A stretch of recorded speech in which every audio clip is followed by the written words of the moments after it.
I have designed this session to enable you to score 99 plus percentile in the CAT 2025 exam. In this session, our major focus will be to understand that what part of the paper is very important for us, what should be our planning, what should be our strategy, what should be our study plan. And this is going to be the agenda of this session. We are going to discuss the exam pattern.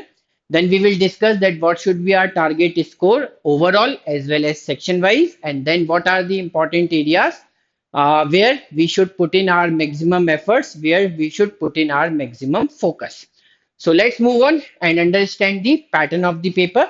I'm very sure that you must be aware of it कि 2020 से 2024 तक एक चीज जो consistent रही है वो ये कि हर सेक्शन में हमें 40 मिनट्स का टाइम दिया जाता है, राइट। जितने भी क्वेश्चंस एमसीक्यूज आते हैं, मल्टीपल चॉइस क्वेश्चंस आते हैं, आंसर ऑप्शन बेस्ड क्वेश्चंस आते हैं, उसमें मार्किंग पैटर्न होता है +3 -1, राइट आंसर के लिए +3, रॉन्ग आंसर के लिए -1। और जो भी क्वेश्चंस टीटा टाइप के आते हैं, टाइप इन दी आंसर, जिसमें आपको आंसर लिख के बताना होता है, आंसर ऑप्शंस आपके पास अवेलेबल नहीं होते हैं, उसमें सिर्फ राइट आंसर की ही मार्किंग होती है, रॉन्ग आंसर की कोई मार्किंग नहीं होती, ठीक है। तो ये कंसिस्टेंटली हमें देखने को मिला है, राइट। इसके अलावा 2020 से 2024 तक एवरी ईयर हमें इंग्लिश में 24 क्वेश्चंस देखने को मिले हैं, जिसमें से एक अच्छी तरीके से प्रिपेयर करने वाला स्टूडेंट आराम से 17-18 क्वेश्चंस अटेम्प्ट कर लेता है। और यही हमारा टारगेट भी होगा कि हमें मिनिमम टू मिनिमम 17-18 क्वेश्चंस करके आने हैं एग्जाम में विद गुड एक्यूरेसी। अगर हम 18 अटेम्प्ट्स करते हैं तो 2-3 से ज्यादा हमारे गलत नहीं होने चाहिए। That is the kind of accuracy that we have to keep in our hand, ठीक है। उसके बाद अगर हम DILR में देखें तो 2020 से 2023 तक तो हर साल हमसे 20 क्वेश्चंस पूछे जा रहे थे, 5-5 क्वेश्चन के 4 सेट आते थे, बहुत सिंपल सा पैटर्न था। लेकिन इस साल पैटर्न थोड़ा कॉम्प्लिकेटेड हुआ, नंबर ऑफ क्वेश्चंस 22 हो गए। कुछ सेट ऐसे आए जिसमें 6 क्वेश्चंस हैं, कुछ सेट ऐसे आए जिसमें 4 क्वेश्चंस हैं। तो यहाँ पे फिर selection becomes a very important criteria. आपको समझ में आना चाहिए सेट पढ़ने के बाद कि ये सेट मुझे करना है या नहीं करना है। अगर 6-6 क्वेश्चन वाले सेट करोगे तो 2 ही सेट में आपके 12 क्वेश्चन हो जाएंगे। 4-4 वाले करोगे तो ऑब्वियसली फिर आपको थोड़ी ज्यादा मेहनत करनी पड़ेगी, तो वो आपको सारे डिसीजन यहाँ पर लेने पड़ेंगे। उसके बाद फिर अगर हम देखें तो हमारे पास QA भी था, राइट। QA में 22 क्वेश्चंस लगातार हमसे पूछे जा रहे हैं हर साल, तो इसमें कोई ज्यादा चेंज नहीं हुआ है। गुड नंबर ऑफ अटेम्प्ट्स भी देखोगे तो वो भी ऑलमोस्ट कंसिस्टेंट ही रहे हैं, थोड़ा बहुत ऊपर नीचे होता है, बट ऑलमोस्ट अगर हम 13 से 15 के बीच में अपना टारगेट रखें तो we can definitely manage to have 99 plus percentile in this section as well, right.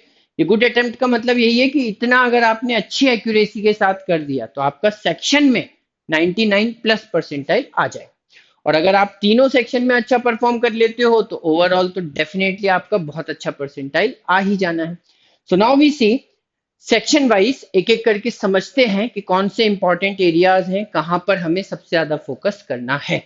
तो ऑब्वियसली अगर आप देखोगे तो यहाँ पर ये जो ब्रैकेट में नंबर लिखे हुए हैं ये हमें बता रहे हैं कि कौन से ईयर में जो एग्जाम है वो कितने स्लॉट्स में हुआ था।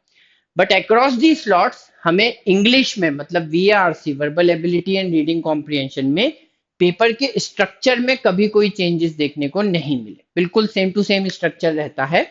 अगर किसी भी एक स्लॉट में 24 क्वेश्चंस हैं RC के रीडिंग कॉम्प्रिहेंशन के तो हर स्लॉट में 24 ही मिलेंगे। सिमिलरली 3 क्वेश्चन समरी के हैं तो 3 क्वेश्चन ही समरी के रहेंगे एंड सो ऑन। ये पैरा जंबल है, ये ऑड वन आउट जिसमें आपको 5 सेंटेंसेस दिए जाते हैं, कोई 4 सेंटेंस मिलकर एक पैराग्राफ बना सकते हैं। एक सेंटेंस जो होता है वो उस पैराग्राफ में फिट नहीं होता, वो आउट ऑफ कॉन्टेक्स्ट होता है, तो उस आउट ऑफ कॉन्टेक्स्ट सेंटेंस को आपको आइडेंटिफाई करना होता है, उसे मैंने ऑड क्वेश्चन बोला है, उसका टॉपिक हम ऑड वन आउट कहते हैं, ठीक है। उसके बाद फिलर टाइप के क्वेश्चन, ये थोड़ी सी नई चीज है कैट के एग्जाम में, बहुत पहले तो हुआ करता था लेकिन अभी अगर हम रिसेंट ईयर्स में देखें 2017 के बाद तो ये सॉरी ऑलमोस्ट गायब हो चुका था, लेकिन अभी 2023 में इसने फिर से एंट्री ली है। 2023 में हमें फिलर टाइप के 2 क्वेश्चंस दिखाई दिए हैं, 2024 में 3 क्वेश्चंस दिखाई दिए हैं, राइट। तो मेरे ख्याल से यहाँ पर भी आपके कॉम्प्रिहेंशन स्किल्स ही चेक होते हैं। एक पैराग्राफ दिया होता है जिसमें बहुत सारे ब्लैंक होते हैं, एक पूरा का पूरा सेंटेंस दिया जाता है और आपसे पूछा जाता है कि ये कौन से ब्लैंक में फिट होगा। तो again comprehension skills must be very very very solid in order to answer that question. तो अगर मैं बात करूं बेसिक्स की कि वोकैबुलरी और ग्रामर हमारे लिए कितनी इंपॉर्टेंट है, तो आज की डेट में कैट के पॉइंट ऑफ व्यू से ग्रामर की तो कोई इंपॉर्टेंस बची नहीं है। You can just leave everything. अगर कैट ही आपका मेन टारगेट है तो ग्रामर को तो आप पूरी तरीके से छोड़ सकते हैं, लेकिन vocabulary plays a very important role. Because आप सारे क्वेश्चंस में देखेंगे आरसी बेस्ड क्वेश्चन, समरी वाले questions, para jumble, odd man out, filler type question, इसमें डिफिकल्ट वर्ड्स आ सकते हैं, फ्रेजेस आ सकते हैं, इडियम्स आ सकते हैं, उनका यूज हो सकता है। और अगर आपको उनका मीनिंग नहीं पता है तो आप अटक सकते हैं। हो सकता है कि आपको पूरी बात समझ में ना आए और अल्टीमेटली आपका आंसर गलत हो जाए। So that is why it is very important कि आप यहाँ पर वोकैबुलरी में तो अच्छे से मेहनत करते रहें, और वोकैबुलरी इंप्रूव करने के लिए ज्यादा से ज्यादा रीडिंग करें, न्यूज़पेपर पढ़ें, मैगजीन्स पढ़ें, नॉवेल्स पढ़ें, और साथ साथ में क्वेश्चंस की प्रैक्टिस लगातार करते रहें। आई एम वेरी श्योर कि आपको ये बात समझ में आ ही रही होगी कि अगर हम सबसे ज्यादा फोकस आरसी पे करते हैं so everything becomes very simple. RC आते ही हैं और बहुत सारे क्वेश्चंस आते हैं। इवन अगर हम आरसी में ही परफेक्ट हो जाते हैं तो कम से कम 12-13 क्वेश्चंस तो यहीं से अटेम्प्ट हो जाएंगे हमारे। और एक बार अगर हमारी आरसी की स्किल्स जो है वो बहुत सॉलिड हो गए तो बाकी चीजों को मैनेज करना फिर बहुत आसान है, क्योंकि आपको कॉम्प्रिहेंशन करना तो आ गया। तो देन डेफिनेटली आप summary based questions, parajumbles, paragraph, या आपका odd man out, filler type questions, इन सब को आप फिर बहुत जल्दी गेन कर सकते हो। तो एज ऑफ नाउ आपका पूरा फोकस आरसी पर होना चाहिए। आरसी के ऊपर जम के प्रैक्टिस कीजिए, डेली के डेली कम से कम 2 पैसेजेस सॉल्व करने की कोशिश कीजिए। उसके बाद फिर अगर हम देखते हैं तो हमारा नेक्स्ट पार्ट आता है एलआरडीआई। ये थोड़ा सा ट्रिकी पार्ट रहता है। इसमें स्लॉट वाइज भी चीजें सेम नहीं रहती है, मतलब एज सच स्ट्रक्चर सेम रहेगा। जैसे 5-5 क्वेश्चन के 4 सेट आए तो हर स्लॉट में हमें वैसे ही दिखेगा, लेकिन यहाँ पर पूरा तरीका ही बदल जाता है। मतलब हो सकता है कि किसी पेपर में हमें जो 4 सेट दिख रहे हैं उसमें से 2 कैलकुलेशन बेस्ड हैं, 2 रीजनिंग बेस्ड हैं, लेकिन दूसरे स्लॉट में हम देखेंगे तो शायद 3 रीजनिंग बेस्ड हो जाएंगे, 1 कैलकुलेशन बेस्ड हो जाएगा। तो कुछ भी यहाँ पर पॉसिबल है, राइट। सेट्स जो हैं वो एक दूसरे से कॉन्सेप्चुअली मैच भी नहीं करते हैं, बहुत अलग अलग वैरायटी के होते हैं। तो डेफिनेटली यहाँ पर कोई कंसिस्टेंसी हमें स्लॉट वाइज या ईयर वाइज नहीं दिखती है। कोई ऐसे फिक्स टॉपिक्स नहीं है जिनको बार बार रिपीट किया जाता है, हर बार कुछ नए टाइप के सेट्स आते हैं। और कोई फिक्स स्ट्रक्चर भी हम एक्सपेक्ट करके नहीं जा सकते। 4-5 साल तक फिक्स रहा, लेकिन अभी फिर बदल गया है, तो अब अगली बार भी बदलेगा या नहीं हमें नहीं पता। ठीक है, तो इसीलिए ये सेक्शन थोड़ा चैलेंजिंग हो जाएगा। इसमें अगर आपको अच्छे से अच्छे मार्क्स स्कोर करना है तो 2 set per day, sorry, 2 sets per day, इतना कम से कम अपने आप को प्रैक्टिस जरूर करवाइए। आप 2 सेट डेली के डेली जरूर सॉल्व कीजिए, 4 या 5 क्वेश्चन वाले, राइट। थोड़े मेरे ख्याल से एक दिन थोड़े आसान सेट सॉल्व कर लीजिए, लेकिन फिर एक दिन टफ वाले भी सॉल्व कीजिए। तो इस तरीके से थोड़ी प्रैक्टिस आपकी चलती रहनी चाहिए, है ना।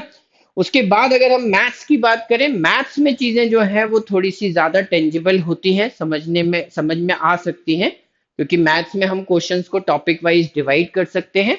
हम किसी भी क्वेश्चन को पढ़ने के बाद ये बोल सकते हैं कि यार ये क्वेश्चन तो नंबर्स के कॉन्सेप्ट्स के ऊपर बेस्ड है, या इसमें अरिथमेटिक लग रहा है, या एल्जेब्रा है, या ज्योमेट्री, मेंसुरेशन, ट्रिग्नोमेट्री वाला पार्ट है, और या फिर मॉडर्न मैथ्स वाला पार्ट है, राइट।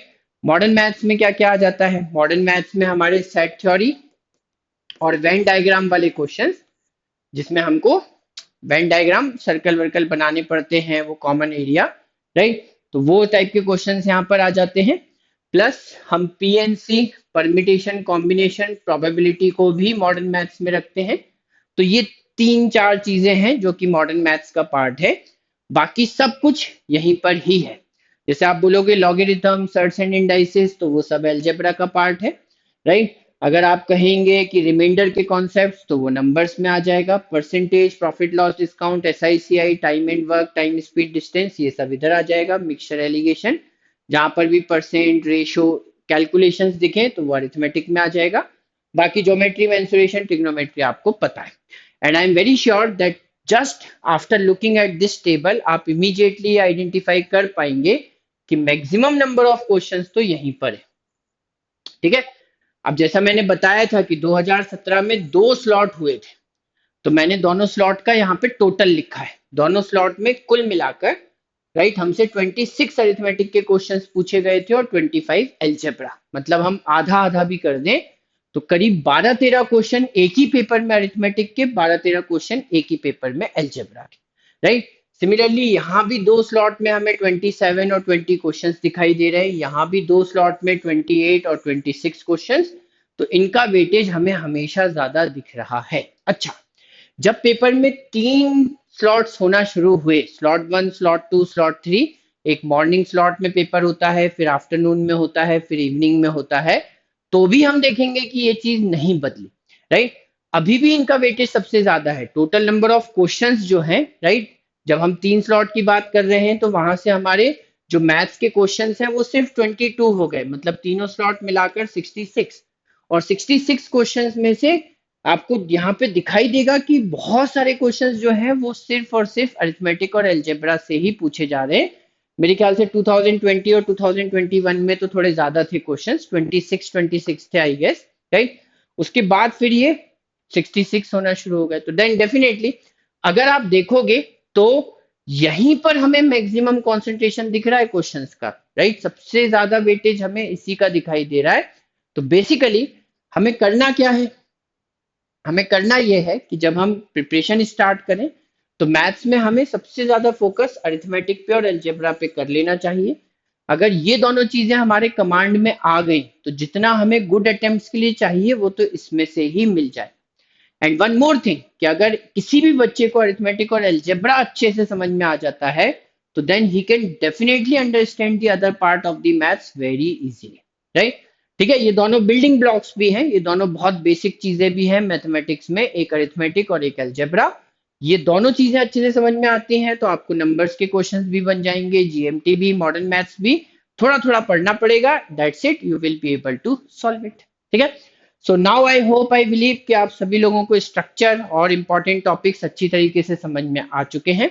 अकॉर्डिंगली अपनी स्ट्रैटेजी बनाइए, पढ़ने की स्टडी प्लान बनाइए, राइट, और अच्छे से पढ़ते रहिए, आगे बढ़ते रहिए। इस पूरी प्रोसेस में अपनी हेल्थ और फिटनेस का जरूर ध्यान रखें। राइट, प्रैक्टिस करते रहें। Tata, bye bye, all the very best.